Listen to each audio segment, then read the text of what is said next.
Bukan maksud dari fisabilillah setiap amal kebaikan. Ini banyak disalahartikan oleh orang. Kadang tokoh agama ngambil zakat. Kadang orang gitu dia mungkin berjuang di agama. Bukan yang dimaksud. Bukan itu yang dimaksud. Jadi kalau misalnya ada orang berjuang di agama, misalnya guru ngaji, misalnya, ini kan pejuang agama ini kan, guru ngaji, kiai atau ustadz atau apa, apakah boleh mengambil zakat atas nama fisabilillah? Tidak boleh. Tidak boleh, karena yang dimaksud dengan fisabilillah siapa tadi? Ya, relawan perang. Apakah boleh diambil zakat untuk pembangunan musola, masjid, madrasah, atau rumah panti jompo, baitul aitam, rumah-rumah anak yatim? Apakah boleh diambil dari zakat? Tidak boleh. Tidak boleh. Kenapa? Karena ini bukan yang dimaksud dengan fisabilillah. Apa tadi?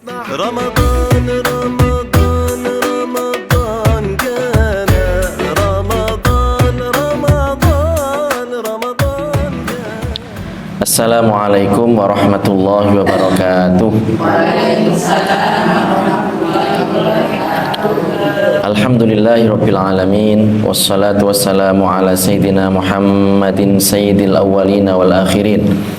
Allahumma la sahla illa ma ja'altahu sahla wa anta ya hayyu ya qayyum taj'alul hazna idza syi'ta sahla. Allahumma rzuqnal ikhlasa fil qawli wal amali wan niyyah. Di tengah aja Bapak. Para jamaah yang dirahmati oleh Allah Subhanahu wa taala, alhamdulillah kita sudah melaksanakan salat Isya berjamaah dan kita akan lanjutkan dengan kajian ilmu agama. Oleh karenanya mari kita hadirkan dalam hati kita niat mencari ridha Allah Subhanahu wa taala dengan mendengarkan serta mengikuti kajian ilmu agama. Tema yang akan kita bahas pada pertemuan kali ini adalah mengenai zakat fitrah. Zakat fitrah, bahasa Arabnya zakatul fitr. Jadi zakat fitrah. Zakat ini salah satu dari 5 perkara yang agung dalam Islam. Dan secara bahasa, zakat ini maknanya adalah berkembang. Az-zakatu lughatan an-numu wan nama. Jadi artinya adalah berkembang, ya. Berkembang, berkah, bertambahnya kebaikan. Itu makna bahasa dari zakat. Dan zakat ini juga bisa berarti at-tathhir, mensucikan, ya. Sedangkan secara istilah syariat yang dimaksud dengan zakat adalah nama untuk sesuatu yang dibayarkan karena kepemilikan harta atau badan dengan aturan-aturan tertentu. Orang punya 40 ekor kambing. Karena dia punya 40 ekor kambing, ya, dengan aturan-aturan tertentu, maka dia wajib membayar zakat kambing. Orang misalnya punya emas, ya, 20 miskol, ini ukuran emas ini, maka dengan aturan-aturan tertentu yang ada perinciannya di kitab-kitab fikih, orang ini wajib membayar zakat. Itu kalau zakat harta, ya, karena dia memiliki harta tertentu dengan aturannya, dia wajib membayar zakat. Dan ada juga yang namanya zakat badan. Nah, inilah yang dimaksud dengan zakat fitrah. Ya, bukan karena dia punya harta tertentu dia wajib zakat, bukan, tapi karena dia sendiri, karena badan dia sendiri. Dan dalilnya adalah ijma. Dan ijma ini bersandarkan kepada firman Allah Subhanahu wa taala, wa aqimus sholata wa atuz zakah. Jadi ijma ini adalah kesepakatan para ulama. Para ulama sepakat bahwa membayar zakat ini hukumnya adalah wajib.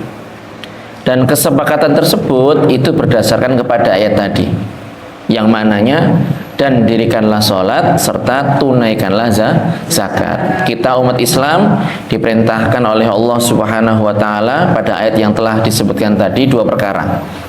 Yang pertama adalah mengerjakan sholat, yang dimaksudkan di sini sholat 5 waktu.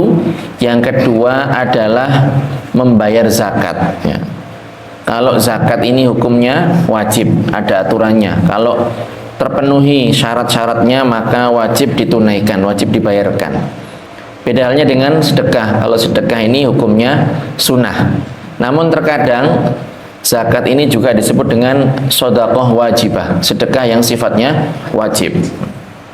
Kemudian selain ayat yang telah disebutkan di atas, ada juga sabda Rasulullah Shallallahu Alaihi Wasallam yang menjadi landasan kewajiban membayar zakat. Di antaranya hadis yang diriwayatkan oleh Imam Bukhari dan Imam Muslim. Rasulullah Shallallahu Alaihi Wasallam bersabda, "Buniyal Islamu ala khamsin." Jadi Islam itu dibangun atas 5 perkara. Syahadati alla ilaha illallah wa anna Muhammadar Rasulullah. Yang pertama adalah bersaksi bahwa tidak ada yang berhak disembah selain Allah Subhanahu wa taala. Tidak ada Tuhan selain Allah Subhanahu wa taala.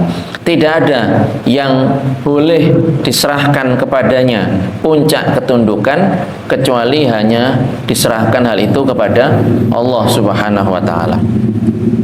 Dan bahwa Nabi Muhammad sallallahu alaihi wasallam adalah hamba dan utusan Allah Subhanahu wa taala. Ini perkara yang pertama. Perkara yang kedua, wa iqamis shalah. Mengerjakan sholat, mendirikan sholat. Sholat yang dimaksudkan di sini adalah sholat wajib, dan sholat yang wajib itu hanya 5 waktu. Selebihnya hukumnya adalah sunnah. Ya. Wa ita zakah. Yang ketiga adalah membayar zakat. Ini ada ketentuannya. Tadi sudah kita sebutkan, terbagi menjadi 2, zakat badan atau zakat fitrah. Yang berikutnya adalah zakat mal atau zakat harta benda.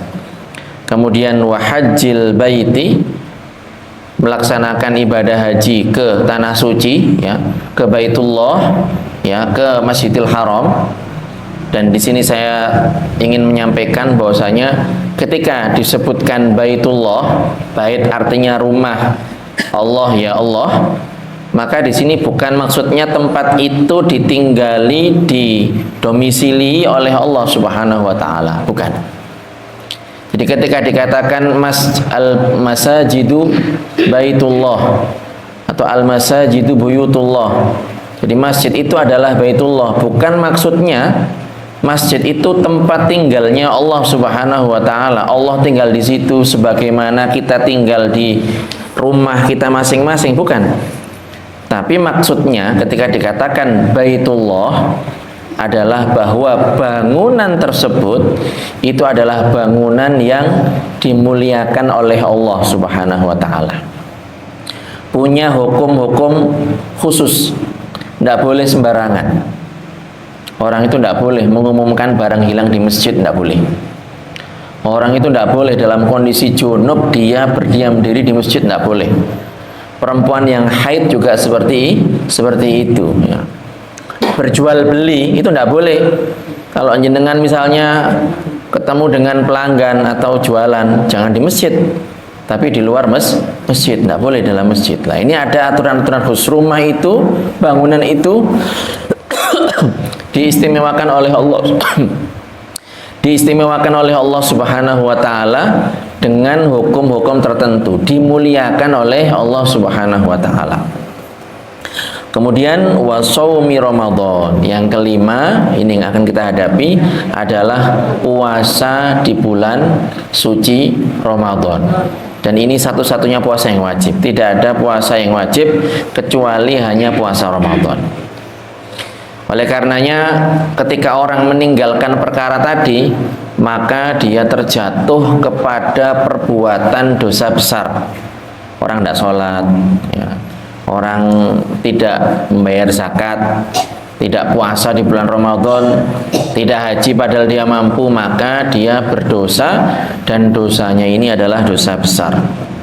Sebagaimana disebutkan dalam sabda Rasulullah sallallahu alaihi wasallam, la'anallahu akilar riba wa mukilahu wa mani'az zakah. Jadi dalam hadis ini para jamaah itu ada 3 golongan, ada 3 kelompok, ada 3 komunitas yang mendapatkan laknat dari Allah Subhanahu wa taala. Dilaknat, dijauhkan dari rahmat oleh Allah Subhanahu wa taala. Siapakah mereka? Yang pertama adalah akilar riba, orang yang makan harta riba.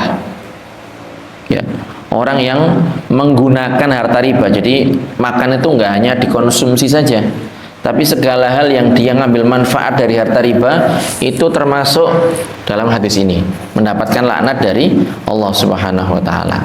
Yang kedua adalah orang yang memasok riba, ya. Jadi menjadi mediator untuk transaksi riba. Nah, ini juga termasuk golongan yang dilaknat oleh Allah Subhanahu wa taala. Dan yang ketiga yang disebutkan di hadis ini adalah wamani'az zakah, orang yang enggan membayar zakat, yang menolak, yang tidak mau membayar zakat. Jadi termasuk dosa besar. Oleh karenanya jenengan ini, ya kita semuanya, bukan hanya jenengan, kita semuanya ini harus belajar mengenai ketentuan-ketentuan yang berlaku terkait permasalahan zakat. Jangan sampai tidak mengeluarkan zakat. Jangan sampai mengeluarkan zakat tapi ternyata dibayarkan kepada orang yang tidak berhak menerima zakat. Ini belum gugur kewajibannya. Nanti di akhirat masih dituntut oleh syariat. Ya, makanya harus hati-hati. Dan zakat fitrah ini tadi sudah kita sebutkan adalah zakat badan, ya.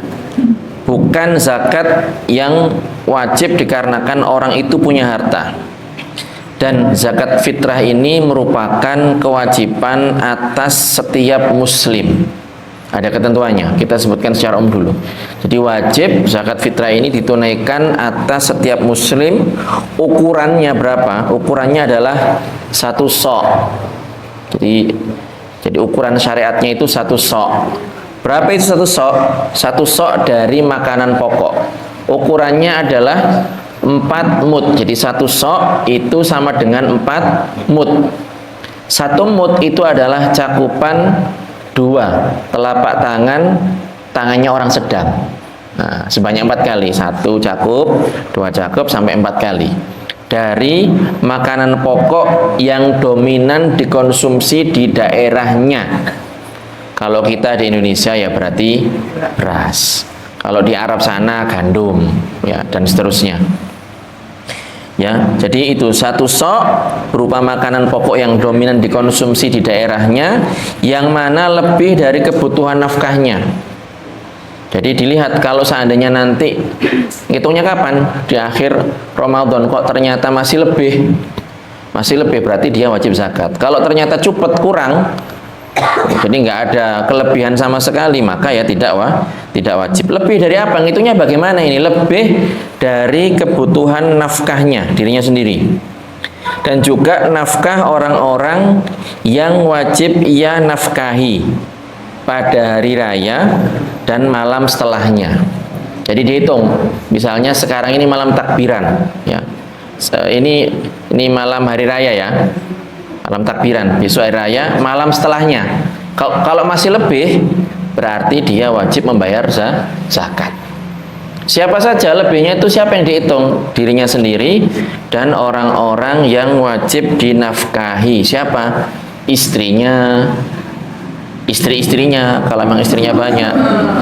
Ya, jadi bukan hanya mbok tua saja, istri tua, istri muda, selama istrinya ya berarti wajib diberikan nafkah.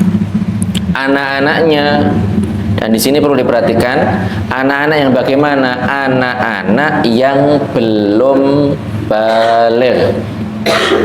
Yang wajib dinafkahi oleh kita selaku orang tua itu adalah anak-anak kita yang belum baligh. Nah, itu wajib dinafkahi. Kalau yang sudah baligh ya tidak wajib kita nafkahi. Jadi orang tua misalnya kalau anaknya sudah baligh, wis nak, kamu metu cari kerja sendiri, mangan ojo ngampung nang bapak ambil ibu. itu tidak dosa, karena memang sudah nggak wajib begitu. Tapi di Indonesia itu nggak biasa seperti itu, dikira orang tua kejam. Nah, ini. Padahal ya enggak, sudah selesai kewajibannya. Jadi satu sok tadi itu ya, dengan ukuran 2 telapak tangan laki-laki yang sedang. Telapak tangannya baginda Rasulullah Shallallahu Alaihi Wasallam ya, kisaran 2 kilo, 2,5 kilo begitulah. Monggo. Kalau seandainya lebih diniatkan sedekah.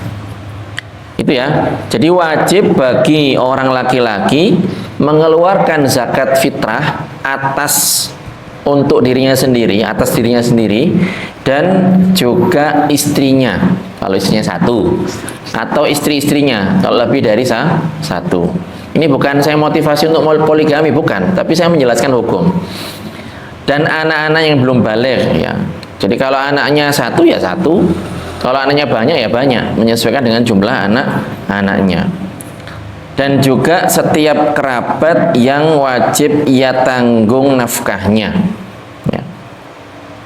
Jadi kalau mengeluarkan zakat dirinya, zakat istrinya, zakat anak-anaknya, dan kerabat yang ia tanggung nafkahnya. Seperti siapa? Ibu, bapak. Jadi ibu, bapak itu tanggungannya kita. Kalau mereka ini tidak punya harta, tidak bekerja misalnya, tanggungannya siapa? Tanggungannya anak yang sudah balik ini. Seperti itu. Kalau mereka ini muslim, tadi kan sudah kita sebutkan, kewajiban zakat fitrah ini atas setiap muslim. Jadi kalau laki-laki istrinya muslimah ya, orang tuanya muslimah, mereka fakir, itu wajib mengeluarkan zakat fitrah atas mereka. Oleh karenanya dengan demikian ya, diambil kesimpulan bahwa tidak sah mengeluarkan zakat fitrah ya atas anak yang sudah baligh. Jadi kalau panjenengan nggih, suaminya jenengan punya anak sudah besar, sudah baligh, ini tidak sah dikeluarkan zakatnya, kecuali harus izin dan konfirmasi terlebih dahulu. Nak, pengen zakatnya dibayari bapak, harus izin dulu. Jangan tiba-tiba langsung nggak pakai izin, nggak pakai ngomong-ngomong, langsung zakatnya dibawa ke masjid misalnya. Nah, enggak, harus izin dulu, karena ini wewenangnya si anak ini. Kalau misalnya mau diambil ya harus permisi dulu, karena yang wajib dia, yang menunaikan harusnya dia. Nah, jadi harus hati-hati. Kalau tidak izin, anaknya sudah balik, langsung saja, maka zakatnya itu tidak sah. Ini harus diperhatikan, ini banyak sekali orang yang mengabaikan permasalahan ini. Jadi langsung mengeluarkan zakat anaknya yang sudah balik tanpa konfirmasi, tanpa izin dulu kepada si anak. Bahkan sebagian orang itu tidak hanya anaknya, mantunya, cucunya, dan seterusnya. Enggak. Kewajiban dia ya istrinya sama anak yang belum balik. Kalau seandainya punya mantu, punya anak perempuan ya, anak perempuannya ditanggung sama suaminya. Punya kompoi, punya cucu, ditanggung sama siapa? Bapaknya kalau masih kecil. Jadi ini harus, jangan mentang-mentang juragan beras misalnya semua dibayarin begitu. Nah, jangan. Ada ilmunya. Inilah pentingnya kita belajar ilmu agama. Jadi tidak ngawur, semua ada aturannya. Ya. Kemudian pada saat mengeluarkan zakat fitrah ini harus diperhatikan masalah niat. Kapan niatnya? Niatnya itu adalah pada saat ifroz. Apa itu ifroz? Ifroz itu adalah memisahkan kadar zakat yang hendak dikeluarkan dari barang miliknya. Itu namanya ifroz. Misalnya jenengan yang petani atau yang disetorin orang atau beli beras dalam jumlah banyak misalnya, maka dipisahkan, diambil ini zakat saya, ini selesai ya, ini zakat istri saya. Di situ niatnya. Jadi memisahkan kadar yang dia keluarkan untuk zakat dari jumlah total harta yang dia miliki. Seperti itu. Jadi dia mengatakan dalam hatinya misalnya atau dengan lisannya misalnya hadhihi zakatu badani. Ini zakat badanku. Hadhihi zakatu zaujati misalnya. Ini zakatnya istriku dan seterusnya. Jadi harus niat. Ya, niat. Tapi sekali lagi pernah saya sebutkan niat ini adalah pekerjaan apa? Hati, tidak syarat diucapkan dengan lisan. Jadi jenengan jangan ribet. Ustaz, nggak hafal Ustaz, gimana teksnya? Nawaitu an ukhrija zakatal fitri an nafsi an waladi. Sudah, nggak syarat diucapkan seperti itu, nggak syarat. Jadi bingung misalnya takmir ini diteke kurung ketemu, durung diprint, durung ditulis sampai mudin misalnya. Aduh. Nah, udah, jadi niat itu pekerjaan apa? Hati. Kalau diucapkan dengan lisan monggo silahkan. Tujuannya adalah hanya sekedar membantu hati. Jadi pokoknya ngerentek dalam hati, iki zakatku, iki zakat bojoku, iki zakat anakku nomor 1 sing umur 3 tahun, iki zakat dan seterusnya. Seperti itu. Jadi harus niat berdasarkan sabda Rasulullah Shallallahu Alaihi Wasallam, innamal a'malu binniyat. Jadi sah atau tidaknya amal kebaikan itu bergantung kepada niatnya. Kemudian zakat fitrah ini atau zakat fitr ini ya wajib dengan terbenamnya matahari terakhir bulan Ramadan. Ya. Bagi orang yang mendapati sebagian dari bulan Ramadan dan sebagian dari bulan Syawal. Jadi ketentuan wajibnya itu adalah bagi orang yang mendapati dua bagian tersebut. Hidup di bulan Ramadan dan hidup di bulan Syawal. Kalau sudah seperti itu maka wajib mengeluarkan zakatnya. Artinya kalau seandainya ada bayi lahir di bulan Ramadan terus hidup sampai Syawal, hidup terus ini, maka di sini bayi ini wajib dikeluarkan zakatnya. Tapi siapa yang bayarin? Bapaknya, bayinya kan masih bayi. Nah, begitu. Jadi ini wali dari si bayi yang baru lahir ini pada hari terakhir bulan Ramadan dan hidup sampai Syawal, maka di sini dia wajib dikeluarkan zakat fitrahnya, masuk hitungan. Karena syaratnya adalah hidup mendapati bulan Ramadan dan bulan Syawal. Artinya kalau seandainya ada bayi lahir di bulan Syawal tanggal 1 ya, malam Idul Fitri, takbiran, mules-mules ini ibunya ini, bayinya pengen ikut hari raya gitu. Nah, kemudian lahir, maka di sini tidak wajib dikeluarkan zakatnya. Kenapa? Karena tidak mendapati bulan Ramadan. Begitu juga kalau ada orang ya, wis sudah siap beli pakaian baru, sudah menyiapkan jajan segala macam, ternyata tanggal 28 meninggal. Innalillahi wa inna ilaihi rajiun. Ya Allah, gak menangir ya. Nah, maka di sini tidak wajib dikeluarkan zakat fitrahnya. Jadi kalau seandainya ada suami istrinya kok meninggal sebelum hari raya ya, tanggal 27 ya, meninggal, maka di sini tidak wajib mengeluarkan zakat fitrahnya karena tidak mendapati apa bulan Syawal. Itu ya. Jadi itu ya, zakat fitrah ketentuannya seperti itu bagi orang yang mendapati sebagian Ramadan dan sebagian Syawal.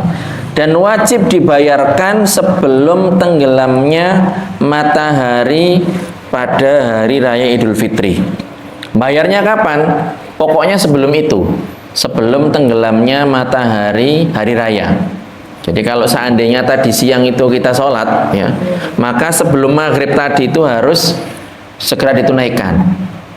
Kalau diakhirkan sekarang baru bayar, tidak ada alasan, tidak ada udzur, maka dia berdosa. Haram menundanya kalau sampai dibayarkan setelah tenggelamnya matahari hari raya. Itu. Tapi demikian pun para jamaah, membayar zakat fitrah ini juga boleh dipercepat. Namanya ta'jil. Di ta'jil itu artinya menyegerakan. Ta'jil artinya apa? Menyegerakan. Makanya, ayo takjil kan begitu kan? Itu maksudnya adalah supaya menyegerakan berbuka. Karena memang pada saat puasa, di antara kesunahan puasa itu adalah ta'jilul fitr, menyegerakan berbuka, wa ta'khirus sahur, dan mengakhirkan makan sahur. Takhir as-sahur, jadi mengakhirkan makan sahur. Itu. Jadi ta'jil itu artinya apa? Menyegerakan. Dan untuk pembayaran zakat fitrah ini boleh disegerakan. Pokoknya sudah masuk Ramadan itu boleh membayar zakat fitrah. Hari pertama, hari kedua, hari ketiga boleh. Itu namanya takjil, menyegerakan. Seandainya kok belum hari raya dia sudah mati duluan, maka hukumnya sunnah, tidak wajib. Seperti itu. Tapi kapan yang paling afdol, paling utama ini kapan mengeluarkan zakat fitrah? Yang paling afdol, yang paling utama waktu untuk mengeluarkan zakat fitrah itu adalah pada hari raya sebelum mengerjakan sholat Idul Fitri. Di pagi-pagi jenengan begitu nih hari raya sambil ke musola sini begitu, monggo dikasihkan kepada yang berhak. Gitu. Kalau memang tidak repot, tapi biasanya orang sudah repot itu kupuh mukenai, kupuh opor ayami dan seterusnya, ya. Kupuh jajane, kupuh resi omai, kupuh ngecat omai dan seterusnya. Okay. Nah, jadi padahal sunnahnya adalah sebelum mengerjakan sholat Id.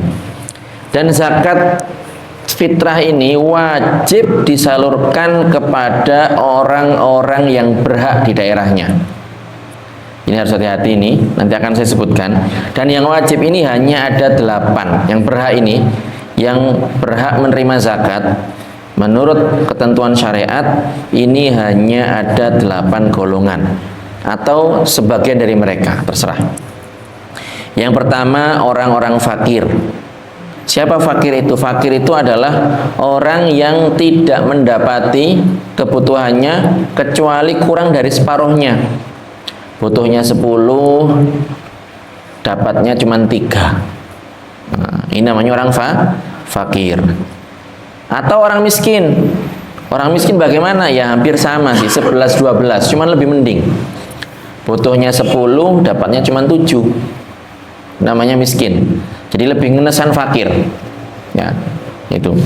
Kemudian ada yang ketiga ini amil zakat. Siapa yang dimaksud dengan amil zakat? Ini adalah orang yang ditugaskan oleh khalifah. Tugaskan oleh siapa ibu-ibu? Oleh khalifah untuk mengambil zakat dari orang-orang yang berhak membayar, orang-orang yang wajib membayar zakat. Jadi diberi wewenang, diberi tugas oleh khalifah untuk mengambil zakat dari orang-orang yang wajib membayar zakat, kemudian didistribusikan, diserahkan kepada orang-orang yang berhak menerima zakat, dan mereka ini tidak mendapatkan bayaran dari khalifah. Itu namanya amil. Jadi bukan orang di masjid atau di musola atau di mana begitu, kemudian ayo kita bikin panitia badan amil zakat. Itu siapa yang nunjukkan? Mereka sendiri kan. Jadi mereka ini ya bukan amil yang dimaksudkan di sini, bukan. Tapi mereka ini hanya sebatas wakil. Apa itu wakil? Wakil orang yang dipasrahi, kita memberikan amanah kepada orang tersebut untuk menyalurkan zakat kepada orang-orang yang berhak. Seperti kami di pondok pesantren, kita di pondok pesantren monggo nanti ibu-ibu yang mau menitipkan bayar zakat, nggih, atau mungkin membayar fidyah, monggo. Nah, kita di sini bukan saya yang menerima zakat, enggak, saya bukan fakir miskin alhamdulillah, bukan termasuk 8 golongan. Tapi nanti zakat-zakat itu akan kita kelola, kita serahkan kepada yang berhak untuk menerima zakat yang akan kita sebutkan. Jadi kalau panitia-panitia itu mereka bukan amil, bukan, tapi mereka hanya wakil, orang yang diberikan amanah untuk menyalurkan zakat kepada yang berhak. Kemudian yang keempat ada al-mu'allafatu qulubuhum. Mereka ini orang yang baru masuk Islam, kafir, non muslim, baru masuk Islam, kemudian diberikan zakat supaya mereka ini lebih harmonis, lebih serawungan, lebih raket dengan orang-orang Islam. Walaupun mereka kaya, mereka berhak mendapatkan zakat. Nah, itu. Kemudian ada ar-riqab atau fir-riqab. Fir-riqab ini yang dimaksudkan adalah budak, hamba sahaya. Budak-budak atau hamba sahaya yang melakukan akad, namanya akad kitabah. Apa itu akad kitabah? Yaitu kesepakatan dengan tuannya, dengan pemiliknya. Jadi kalau bayar 2 kali pembayaran atau 3 kali pembayaran atau lebih, nanti budak ini menjadi merdeka. Lah maka di sini budak mukatab ini tadi namanya budak mukatab yang melakukan akad kitabah ini dibantu diberikan zakat supaya segera merdeka, supaya segera melunasi pembayaran yang dia sepakati dengan tuannya. Ini juga berhak menerima zakat. Kemudian ada gharim. Siapa gharim ini? Orang yang berutang tapi tidak mampu melunasi. Hutang dalam permasalahan yang boleh, bukan hutang dalam perkara yang maksiat, ya. Kemudian pada saat mau melunasi, dia ini tidak punya harta untuk membayar hutangnya tersebut, maka dia juga dibantu dari zakat yang terkumpul. Kemudian yang ketujuh, fi sabilillah. Ini penting sekali nih, fi sabilillah. Yang dimaksudkan di sini adalah para relawan perang, orang-orang yang berjihad, yang berjuang perang, ya, melawan orang-orang kafir yang mereka ini tidak tercatat di negara, ya, mereka ini tidak mendapatkan gaji resmi dari negara, dari pemerintahan Islam. Maka orang ini berhak mendapatkan zakat.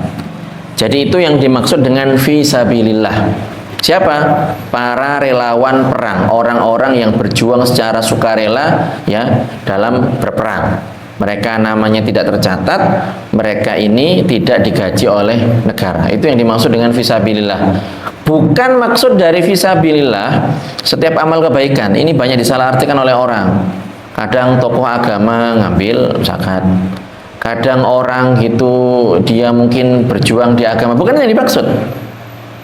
Bukan itu yang dimaksud. Jadi kalau misalnya ada orang berjuang di agama, misalnya guru ngaji, misalnya, ini kan pejuang agama ini kan, guru ngaji, kiai atau ustadz atau apa, apakah boleh mengambil zakat atas nama fisabilillah? Tidak boleh.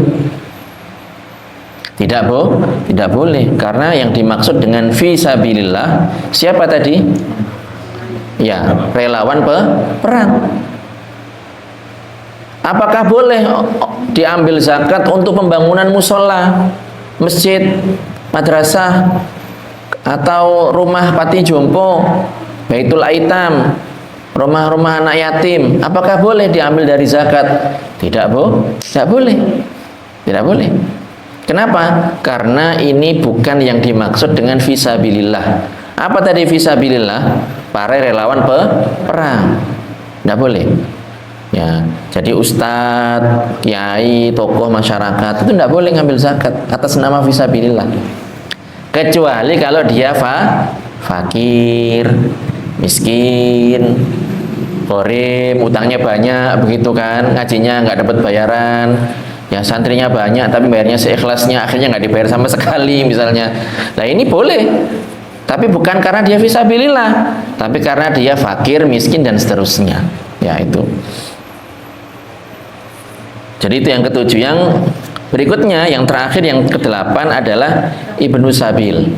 Siapa itu ibnu sabil? Orang-orang yang musafir.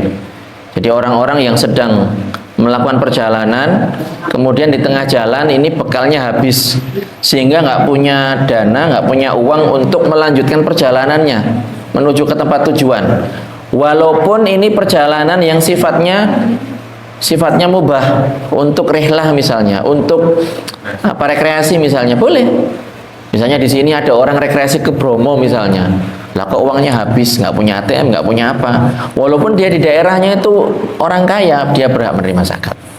Seperti itu, ya. Itu yang dimaksud dengan Ibnu Sabil. Nah, di sini ada tambahan. Jadi 8 golongan tersebut adalah mereka yang berhak menerima zakat, dan merekalah yang disebutkan dalam Al-Quran. Innamas shadaqatu lil fuqara wal masakin wal amilina 'alaiha, dan seterusnya. Ada ini lanjutan ayatnya, disebutkan 8 golongan itu. Innamas shadaqatu lil fuqara, sesungguhnya zakat itu hanya, di sini ada idnama, ada hasar di sini. Hanya diberikan kepada orang-orang fakir, orang-orang miskin, dan seterusnya yang tadi sudah kita sebutkan. Tapi ada syaratnya. Orang-orang 8 tadi itu boleh atau berhak menerima zakat dengan syarat mereka itu adalah orang Islam. Jadi kalau ada orang fakir, miskin, tapi orang non-muslim, tidak boleh menerima zakat. Dengan syarat mereka ini adalah bukan keturunan dari Bani Hashim atau keturunan Bani Muttalib. Jadi kalau ada orang kok mansub nasabnya ini kembali kepada baginda Rasulullah, Rasul ini kembali kepada Hashim, maka dia tidak boleh menerima zakat. Begitu juga kalau orang ternyata nasabnya ini kembali kepada Muttalib. Ini juga seperti Imam Asy-Syafi'i. Beliau ini kalau dirunut nasabnya kembali kepada Muttalib, maka di sini tidak berhak menerima zakat. Jadi mereka yang merupakan keturunan dari Hashim atau dari Muttalib ini tidak berhak menerima zakat. Seperti itu. Jadi itu para jamaah, kajian kita mengenai zakat. Zakat hanya diberikan kepada 8 golongan tadi, dan tidak boleh alias haram, alias tidak mencukupi apabila disalurkan kepada selain mereka yang berhak menerima zakat. Kalau seandainya diberikan kepada yang tidak berhak menerima zakat, maka yang bayar zakat ini kewajibannya belum gugur, masih dituntut nanti di akhirat. Ya, zakatnya tidak sah, ya, dan kewajibannya belum gugur. Oleh karenanya, monggo panjenengan kalau memang ternyata punya kewajiban bayar zakat, dikonsultasikan, Ustadz, ini saya wajib bayar berapa, siapa yang bayar, diberikan kepada siapa, boleh nggak saya amanahkan ke jenengan Ustadz? Monggo silahkan. Kalau panjenengan bingung, ya, monggo datang atau konsultasi via WhatsApp, silahkan ditanyakan nanti saya jelaskan. Kalau mau diwakilkan ke kami, ke pondok, juga monggo silahkan. Dan kita juga menerima penjemputan. Jenengan nggak usah repot-repot datang, telepon aja, WhatsApp saja, Ustadz kita mau bayar zakat Ustadz, nanti bisa diambil, nanti akan kita kirim, seperti itu. Supaya apa? Ini dalam rangka membantu panjenengan, memfasilitasi jenengan supaya kewajiban zakat panjenengan ini sah dan gugur sesuai dengan ketentuan syariat. Jadi itu para jamaah, mudah-mudahan apa yang saya sampaikan bermanfaat. Wallahul muwaffiq ila aqwamit thoriq. Barakallahu fikum. Monggo silahkan apabila ada tanya jawab.